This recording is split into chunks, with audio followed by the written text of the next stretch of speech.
Мы пригласили в гости Руслана Когония, успешный предприниматель и оптимист. Сейчас он занят созданием питомника для бездомных животных. Об этом и поговорим. Добрый вечер, дорогие телезрители. В эфире передача «Вечерний экспресс».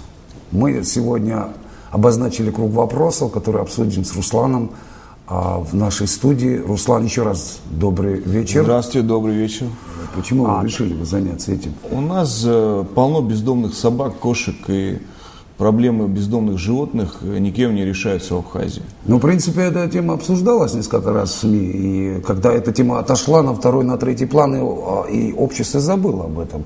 И ты сейчас пытаешься вновь возобновить этот вопрос. Общество забыло об этом, потому что никто не решал, не пытался конкретно решать это. А что делают методами. Сегодня городские власти? Как решают эту проблему? Они отстреливают собак, травят кошек. Мы слышим заявления об отстреле лошадей.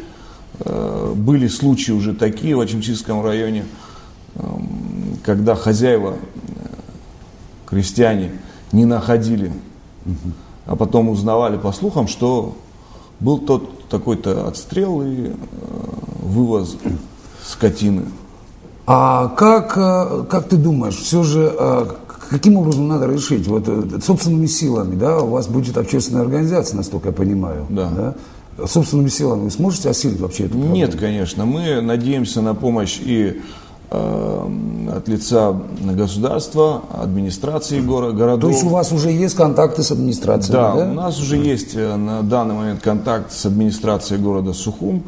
Мы общались с начальником коммунальной службы нашей, которая в курсе того, как это должно выглядеть в городе.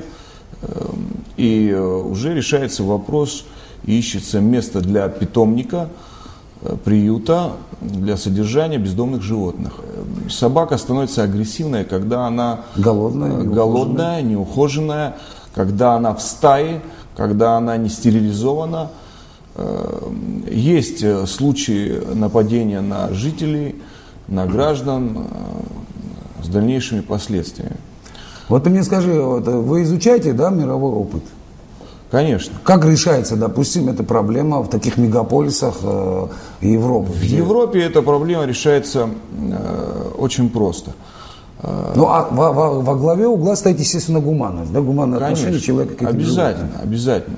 Истребить, расстрелять, это самое легкое дело, как бы, это уход от проблемы и решение ее легким способом. На сегодняшний момент есть другие методы контроля за бездомными животными. То есть, например, в данном случае собак, их отлавливают, стерилизуют, лечат и отпускают на свободу. И дабы исключить их размножение, да? Да, дабы исключить их размножение, дабы исключить разноса каких-то инфекций и болезней и дальнейшего контроля. Эти собаки маркируются специальными клеймами, которые дают знать людям, гражданам о том, что собака привита, стерилизована. Что не представляет никакой угрозы. А вот с лошадьми, вот вроде бы должно быть у тебя полное основание быть злым, да, на эти прекрасные животные. Ты, можно сказать, на собственной шкуре испытал. Злым на животное быть это глупо, как бы. Человек Ты же оказался в автокатастрофе, как бы, из-за Да, было лошадей. дело такое, я как бы сам по себе столкнулся с этой проблемой диких лошадей, как они у нас бесхозно прогуливаются по нашим трассам, и сегодня у нас люди гибнут, калечат себя. Но все же я думаю, что не животные виноваты. Вот, например, наш министр внутренних дел заявил о том, что он видит целесообразность отстрела этих животных. Я не хочу, лошадей. Да, я это слышал, но я не хочу его критиковать как-то с какой-то плохой точки зрения.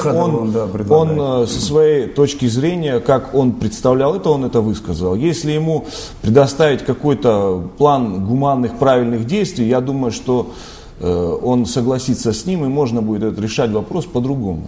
Вот, например, в той же Австрии и Чехии, да, существует, я видел собственными глазами, например, как вдоль Все дороги правильно. там сетки, да? Все вот, правильно. такие сетки-невидимки. В нашем случае по всей длине трассы есть определенные места, где идет большое То скопление. есть не вся трасса нужна. Конечно. Да. Есть, наверное, какая-то статистика, в которой где уже более сказано, опасно, где более часто встречается скотина и приносит проблемы транспортным средствам и водителям в этом плане.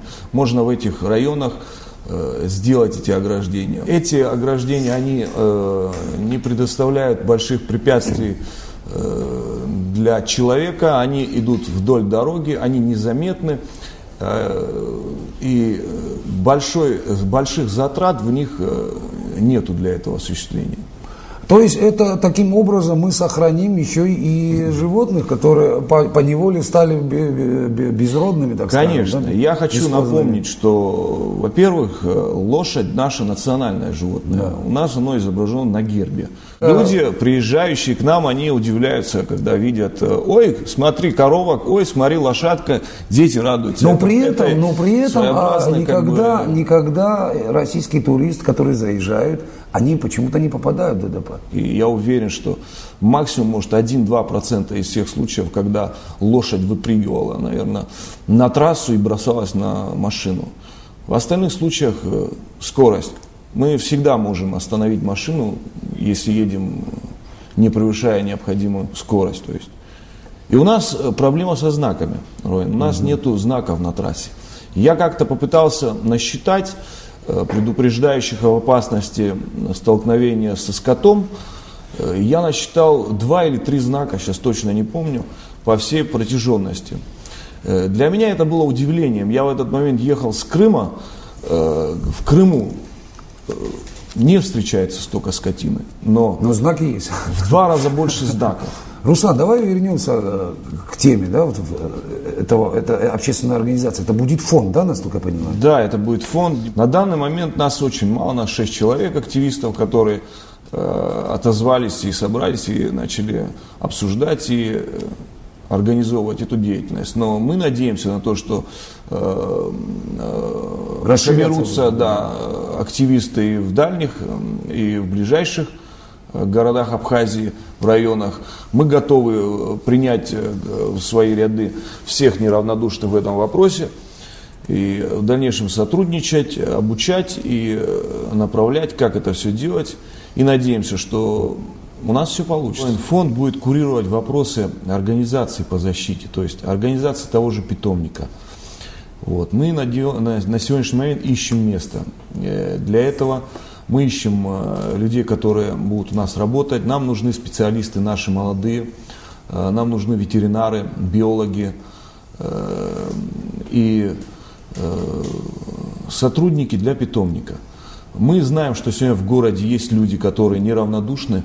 И, несколько десятков, кажется, энтузиастов, которые на собственные средства содержат. Сами же абсолютно содержат у себя в домах или а почему их не привлекать, да? Не привлекать и им мы будем помогать и их же привлекать, как бы решение этих вопросов. У нас уже есть связи за границей, с Сочи, с Германией, которые нас консультируют и предлагают свою какую-то помощь в этом вопросе. Ну, спасибо, Руслан, что ты пришел к нам в студию. Спасибо за беседу. Спасибо. Спасибо, Ронин, что вы пригласили и озвучили сегодня эту тему. В дальнейшем мы готовы будем с вами обсуждать это. Я хочу сказать, всех, кто неравнодушен к этой теме, могут присоединяться к нашей группе в Фейсбуке.